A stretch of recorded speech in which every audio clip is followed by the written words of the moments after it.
बाढ़ प्रभावित गांव मस्जिदिया डुड़हिया में इस वक्त हम जो है चल रहे हैं। आप देख सकते हैं कि नाव से किस तरीके से मुख्य मार्ग जो संपर्क मार्ग है डुमरियागंज और उतरौला का, वहाँ से थोड़ी दूर आने के बाद में यहाँ से नाव का सफ़र करके जाना पड़ता है। और इस वक्त हम नाव पे बैठे हुए हैं, हमारे साथ कुछ लोग मौजूद हैं इस नाव पे। देख सकते हैं कि किन कठिनाइयों में, किन विषम परिस्थितियों में लोग अपनी जान जोखिम में डाल करके और लंबी दूरी का सफ़र तय करके अपने जो है वो घरों तक पहुंच रहे हैं। काफ़ी यहाँ पे देख सकते हैं दूर दराज तक आपको ये सिर्फ सैलाब का पानी ही दिखाई पड़ेगा। लगभग 1 महीने हो चुके हैं, बाढ़ का पानी अभी उसी तरीके से भरा हुआ है और लोग 1 महीने से इसमें परेशान हैं। इन लोगों का जनजीवन अस्त व्यस्त है। इंसानों के साथ पशुओं की भी जो है चारे और खाने की व्यवस्था की जो है वो समस्या उत्पन्न हो गई है और जल जमाव होने के कारण अब इस वक्त काफ़ी संक्रामक बीमारियों के फैलने का खतरा भी बढ़ा हुआ है। और हम गांव जब पहुंच जाएंगे उस वक्त जो है लोगों से बात करेंगे किन समस्याओं का वो सामना कर रहे हैं, किन समस्याओं से होकर के गुजर रहे हैं, शासन प्रशासन द्वारा उनके लिए क्या व्यवस्था की गई है, क्या राहत सामग्रियों को उपलब्ध कराया गया है या नहीं कराया गया है। अभी गांव में इस वक्त हमारे साथ इस गांव के प्राथमिक विद्यालय मस्जिदिया के प्रधानाध्यापक मौजूद हैं। हम जानना चाहेंगे कि जिस समय देखें बाढ़ का पानी चारों तरफ भरा है, विद्यालय में भी पानी भरा होगा, किस तरीके से शिक्षा व्यवस्था को संचालित कर रहे हैं और क्या किन किन समस्याओं का सामना कर रहे हैं आने जाने के लिए। तो हम बात करेंगे जी, क्या नाम है आपका? मोहम्मद। क्या समस्याएं हैं? जैसे देख रहे हैं कि बाढ़ का पानी चारों तरफ भरा हुआ है, किन समस्याओं का सामना करके हम विद्यालय पहुँचते हैं? हमेशा ये पानी जो है रोड पे भरा रहता है और हम लोग नाव से आते हैं, जिससे बहुत ही कठिनाई होती है। और हम प्रशासन से मांग करते हैं कि ये जो स्कूल का रोड जो अंदर आता है यहाँ तक, उसको थोड़ा ऊंचा किया जाए, जिससे परेशानी खत्म हो। तो जैसे अभी विद्यालय में अगर आपके पानी भरा है तो शिक्षा व्यवस्था या शिक्षण जो है कार्य किस तरीके से चल रहा है? ये हमारा एक कुआ है बागडी, यहाँ के 50-60 बच्चे हमारे स्कूल में हैं, वहाँ बहुसपुरवा के, तो उसी डिब्बा पे हम क्लास बच्चों का लगाते हैं। लगभग कितने दिन हो गए कि आप नाव से सफ़र करके विद्यालय पहुँच रहे हैं? लगभग ये 15 अगस्त के बाद से यहाँ पानी भरा हुआ है।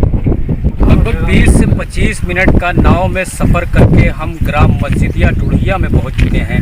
आप देख सकते हैं कि आप जो पानी में जब चल रहे तो जो चारों तरफ आपको सैलाब का ही दृश्य दिखाई पड़ रहा था। किस तरीके से यहाँ के लोगों का जीवन जीना मुहाल हो गया है, जनजीवन अस्त व्यस्त हो गया है, लोग किन कठिनाइयों का सामना कर रहे हैं, ये हमारे साथ तमाम लोग इस वक्त मौजूद हैं। हम इनसे जानने का प्रयास करेंगे कि आपके गांव में जो पानी भरा हुआ है किस तरीके से इनको क्या परेशानियां हो रही हैं, शासन और शासन द्वारा क्या इनके लिए कोई सहायता, कोई राहत सामग्री उपलब्ध कराई गई है, इनके आने जाने के लिए क्या किसी सरकारी नाव की व्यवस्था कराई गई है या ये अपने निजी नाव से 20 से 25 मिनट का सफ़र तय कर रहे हैं। इन बहुत सारी बातें हैं जो हम इनसे जानने का प्रयास करेंगे। ये हमारे साथ कुछ लोग गाँव के ही मौजूद हैं। क्या नाम है बच्चा? अब्दुल। ये जो आपके गांव में सैलाब का बाढ़ का पानी भरा हुआ है, लगभग कितने दिन हो गए? कितने दिनों से पानी? 1 महीना 4 दिन हो चुका है। बारिश और ना कोई सुनवाई आया, ना कोई कर्मचारी यहाँ आया है, ना कोई दिफार है, ना कोई किसी का कोई सहायता नहीं करने आया यहाँ। और सारे पब्लिक यहाँ परेशान, बीवी बच्चे सब बच्चे जितने हैं सब बीमारी हालत में। हम लोग किस तरीके से बाहर ले जाएँ, किस तरीके से क्या करें।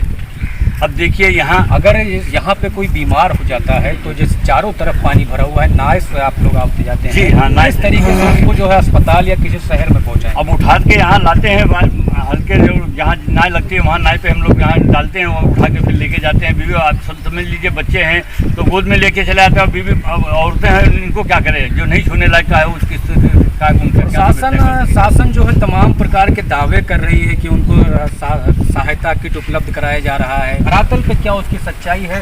आपको अभी तक राशन सामग्री या सहायता कुछ मिला? अभी तक कुछ नहीं मिला। शासन द्वारा किसी प्रकार की कोई जो है कोई सहायता नहीं मिला। कोई कर्मचारी यहाँ तक आए ही नहीं। आए नहीं कोई। बाढ़ का पानी जो है चारों तरफ भरा हुआ है। हाँ, चारों तरफ भरा है पानी और कोई आया नहीं है। हम लोगों को यहाँ तक कि राशन कहीं कुटाने पिसाने का नहीं सुविधा मिल रहा। फसलों देख सकते हैं कि चारों तरफ जो फसल जो थी गन्ने की फसल या धान की फसल, वो सारी फसलें डूब चुकी हैं। फसलों के क्षति के आकलन के लिए भी बहुत बड़े दावे किए जा रहे हैं कि उसको स्थानीय स्तर पर लेखपालों द्वारा फसलों के क्षति का आकलन कराया जा रहा है। क्षति का आकलन करा के उनको उचित मुआवजा भी दिया जाएगा। क्षति का आकलन को है, जो फसल आपकी डूब गई है तो उसके क्षति का आकलन क्या हुआ है आपके पास कोई जो है प्रशासनिक अमला पहुँचा? कुछ नहीं, कोई नहीं अधिकारी आया, कोई देखने निरीक्षण में नहीं आया। देख सकते हैं किस तरीके से ये गांव पूरी तरीके से बाढ़ में डूबा हुआ है और यहाँ के लोग एकदम बेबस लाचार हैं। प्रशासन से किसी प्रकार की कोई सहायता, कोई राहत सामग्री नहीं मिल पा रही है। पीछे की तरफ आप नज़र दौड़ाएंगे, यहाँ का ये प्राथमिक विद्यालय है जो पूरी तरीके से पानी में डूब गया है। यहाँ पे अगर जो है किसी बच्चे या अध्यापक जाता है तो उसके जो है जान जोखिम में आ सकती है, वहाँ तक नाव भी नहीं पहुँच सकती है। यहाँ सड़क की समस्या है, बाढ़ क्षेत्र इलाका है, न राशन बटा न कुछ बटा। प्रशासन की तरफ से भी कोई जो है कुछ नहीं, कोई व्यवस्था नहीं यहाँ पर कोई व्यवस्था नहीं। क्या नाम है आपका? क्या समस्याएं हैं बाढ़ समस्या में यही परेशानी है कि हम लोग आते जाते हैं, परेशानी होती है, कहीं कुछ नहीं मिल रहा है, दौड़ रहे हैं ना, फसल सब बर्बाद हो चुके हैं, बिगड़े के बिगड़े, न सड़क है। फसल के क्षति का आकलन अभी तक कराया गया कि नहीं कराया? कुछ नहीं कराया, कुछ नहीं, कोई सुनवाई नहीं है, कोई अधिकारी आया ही नहीं है जांच के लिए। बहुत समस्याएं हैं, कोई सुविधा नहीं है, कहाँ आने जाने का नहीं मिलता है। तो डॉक्टर एहसान साहब थे कि हम लोग को सुविधा मिल गया, नहीं तो मिलता ही नहीं था। प्रशासन से जो है कौन सी सुविधाओं की मांग करेंगे आप?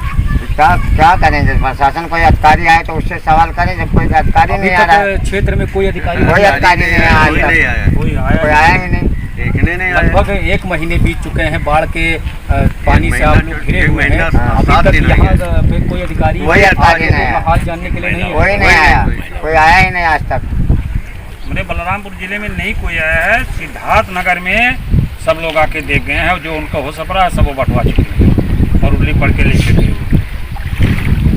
तो ये हमारे साथ थे मस्जिदिया गाँव के तमाम लोग और पीछे की तरफ आप देख सकते हैं कि किन समस्याओं के साथ महिलाएं जो है वो इन पानी में आके जो है वो सड़क पार करती हैं। यहाँ पे आने के बाद जो है वो 2-4-6 मीटर तक उनको सड़क मिलती है, फिर काफ़ी लंबी दूरी तक उनको जो है फिर इसी नाव से वापस लगभग 1 किलोमीटर की दूरी तय करके वो जाना पड़ता है।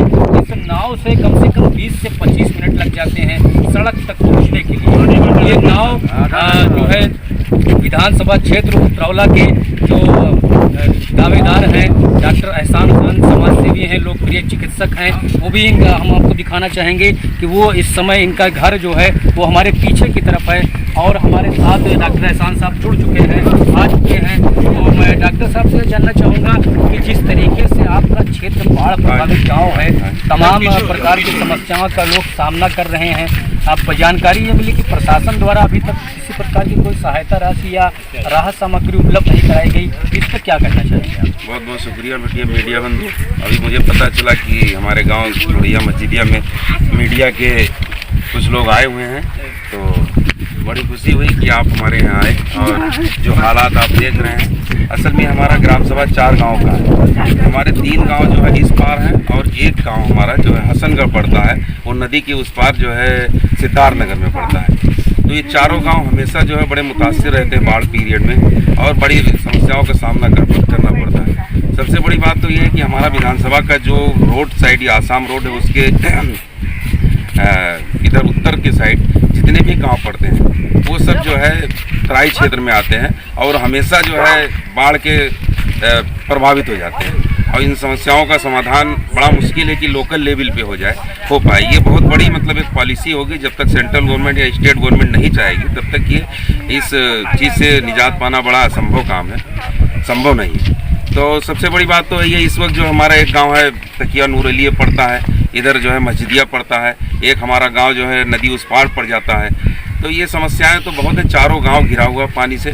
और मैं यही शासन प्रशासन से चाहूँगा कि जो लोग हैं ऐसे उनको चिन्हित करके और उनको जो सहायता की जाए और जो लोकल लेवल पे जो अपने लोग हैं स्तर पे अपने अपने लोगों से लोग कर ही रहे हैं सहायता यहाँ पे।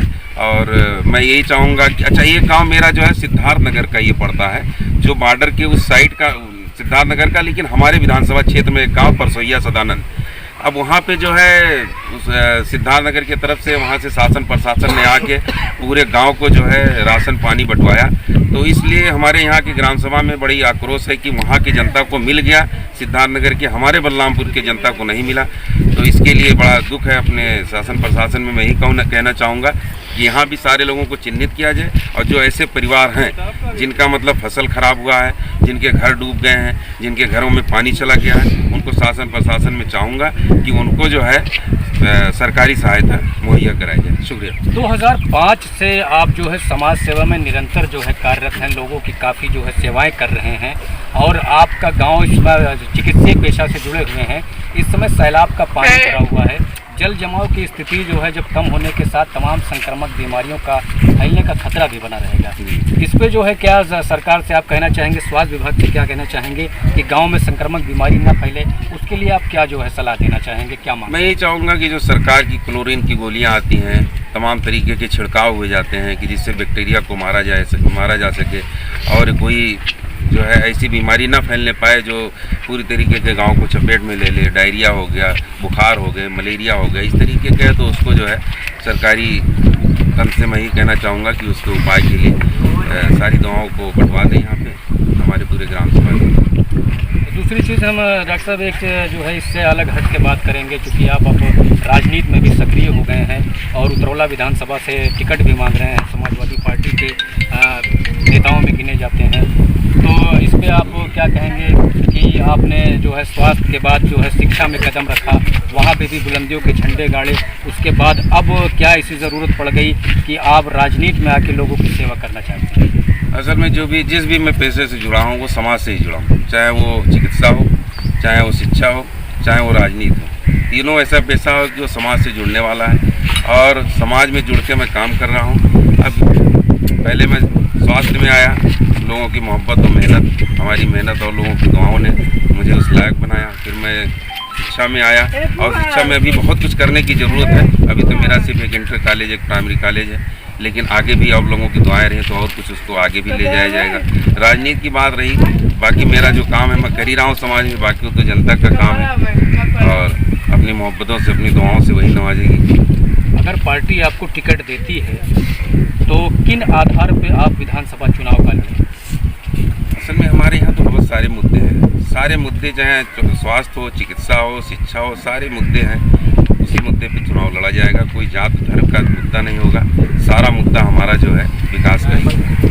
जनता अगर आपको टिकट मिलने के बाद चुन लेती है तो अपने गांव के साथ उतरौला विधानसभा क्षेत्र के किन कार्यों की प्राथमिकता होगी? जिस तरीके से आप देखते हैं कि हर साल बाढ़ की चपेट में दर्जनों गांव रहते हैं, इनके लिए क्या जो है उपाय करें? असल में हमारे जो राष्ट्रीय अध्यक्ष नेता माननीय अखिलेश यादव जी, वो खुद जो है एक हमेशा जो है तरक्की के बारे में सोचते रहते हैं। उनकी 5 साल की सरकारें रही, बहुत सारी तरक्कियाँ किया प्रदेश में, बहुत स्वास्थ्य के मामले में ले लिए, सड़कों के मामले में ले लिए, शिक्षा के मामले में ले, बहुत अच्छा काम किया। और फिर हमारी सरकार आएगी तो इसी पे काम किया जाएगा। जो बेसिक चीज़ें हैं पहले समाज की, वही चीज़ों पे काम किया। हमारे साथ ये थे लोकप्रिय समाज सेवी चिकित्सक सपा नेता डॉक्टर एहसान खान। पीछे की तरफ हम मुड़ के दिखाएंगे, अभी इनके साथ में ही हम नाव से सफ़र करके और जो मुख्य मार्ग है वहाँ तक पहुँचेंगे, और ये देख सकते हैं कि किस तरीके से बाढ़ का पानी भरा हुआ है। अब देख सकते हैं कि डुड़हिया गांव से हम वापस निकल चुके हैं, और जिस रास्ते से नाव से होकर के आए थे, नाव से उसी रास्ते से होकर के वापस चल रहे हैं। लगभग 20 से 25 मिनट का सफ़र इसी पानी में तय करना है। मेरे साथ इस वक्त समाज सेवी चिकित्सक, वरिष्ठ चिकित्सक जो है डॉक्टर सनाउल्लाह खान साहब हमारे साथ मौजूद हैं। इसी गांव के निवासी हैं, डुड़हिया गांव के, और कई वर्षों से उतरौला में जो है चिकित्सीय उपचार लोगों का कर रहे हैं। इनसे बात कर रहे हैं। डॉक्टर साहब, चिकित्सीय पेशे से आप जुड़े हुए हैं, पानी का जल भराव है, पानी का जल स्तर घटते ही संक्रामक बीमारियां तेजी से फैलेंगी। क्या उपाय प्रशासन द्वारा किया जाए कि बीमारियों को रोका जा सके? प्रशासन द्वारा ये उपाय है कि दवा ववा का छिड़काव किया जाए, पानी निकल जाने पर सफाई सुथराई कराई जाए गाँव की, और इस तरह से टीकाकरण कराया जाए। जो इस तरह से बीमारियाँ फैली हैं उनको फैलने वाली, उनका टीका लग जाए तो ज़्यादा बेहतर है। उतरौला में लगभग कितने साल से आप जो है उतरौला में 1975 से हैं। अप्रैल 1975 से। वहाँ जो है निवास भी नहीं करते हैं, डेली आप चले आते डेली हैं। अपना तो कई बाढ़ जो है आपने देखा अरे होगा। हमने वो बाढ़ देखा है कि मेन रोड से, आसाम रोड के मेन रोड से हम लोग पानी में हल के आए हैं। इतना कमर भर पानी। ये शासन के द्वारा छोटी सी ये नाव है, अगर काफी लोग इसमें बैठ जाएं तो इसके पलटने या अरे जो है इसके डूब जाने बढ़ने की- का बड़ा खतरा है। हाँ, ज़्यादा चांसेस है कि बढ़ जाए। एक बार ऐसा हुआ भी कि काफ़ी लोग बैठ गए थे और नाव डूब गई। डूबी तो नहीं लेकिन पलट गई, लेकिन बस ये लोग, पानी कम था तो खड़े हो गए। चोट वोट भी नहीं लगी किसी को। ये हमारे साथ थे जो है वरिष्ठ चिकित्सक डॉक्टर सनाउल्लाह खान साहब। और अब इसी नाव पे देख सकते हैं कई लोग सवार हैं। सब लोग जो है वो अपने कार्य से, अपने काम के लिए कहीं ना कहीं जा रहे हैं। हमारे साथ डॉक्टर एहसान साहब भी मौजूद हैं, हमारे सामने की तरफ बैठे हुए हैं और लगभग 10 मिनट हो गया पानी में चलते हुए। तो डॉक्टर साहब किन कठिनाइयों का सामना कर रहे हैं? तो बचपन से यही सब देखते आए तो इसलिए आदत सी बन गई। कोई बहुत परेशानी नहीं महसूस होती, लेकिन परेशानी का विषय तो है ही, बहुत बड़ी परेशानी है। असल में सुबह 10 बजे जाना और रात में 12 बजे वापस होना इसी नाव से, फिर घर 12 बजे रात में पहुँचना, बड़ा मुश्किल काम है। बड़ी परेशानी का सामना करना पड़ता है। लेकिन अब ये चीज़ हम लोग बचपन से देखते आए हैं। आपके द्वारा तमाम उतरौला नगर निवासी आसपास के लोगों को राहत सामग्री, पका पकाया भोजन उपलब्ध कराया गया। तो ये सारी चीज़ें करने के लिए एक नेक नीति चाहिए, तो इस पर आप क्या कहेंगे? जी, बनने के दिल साफ होना चाहिए। बाकी ऊपर वाला मदद करता है, हर मुश्किल काम को आसान करता है और आपके अंदर जज्बा होना चाहिए। टीम बहुत मेहनत कर रही थी, सारे काम आसान हो जाते हैं। उतरौला के लोगों के दिलों में आपने जगह बनाई, काफ़ी समय लगा, लेकिन अब आप उतरौला वासियों के दिलों में बसते हैं। इस पर आपको कैसा महसूस होता है? लोगों की मोहब्बत है, उतरौला वालों की मोहब्बत है, दिल से शुक्रिया अदा करता हूँ। जो लोग इतना प्यार देते हैं, इतनी मोहब्बत देते हैं, उनका बहुत बहुत शुक्रिया। नाव पे देख सकते हैं कि हमारे बगल में प्राथमिक विद्यालय के शिक्षक मौजूद हैं, जो इसी में जो है पानी में चल के आते हैं और बच्चों का शिक्षण कार्य कर रहे हैं। क्या नाम है सर आपका? सुशील गुप्ता। कितने दिनों से ये बाढ़ का पानी झेल रहे हैं? करीब हो गए 1 महीने हो गए सर। बच्चों का शिक्षण कार्य करा रहे हैं? जी, अभी हमारे जो डुड़िया गांव में विद्यालय है, उसके पहले एक ढेवा पड़ जाता है बागडी, तो हम कक्षाएं जो वहीं संचालन कर रहे हैं, जिससे बच्चों को पानी में ना जाना पड़े, नहीं तो उनको दिक्कतों का सामना करना पड़ सकता है। इसलिए हम लोग जहाँ ऊंचा स्थान है वहीं पर अपनी कक्षाओं का संचालन कर रहे हैं। ये प्राथमिक विद्यालय के शिक्षक हैं, पानी भरा हुआ है लेकिन उसकी परवाह ना करते हुए भी अपनी जान जोखिम में डाल करके आते हैं यहाँ तक और बच्चों को शिक्षण कार्य करा रहे हैं। बलरामपुर से इमरान अली शाह, आई न्यूज़।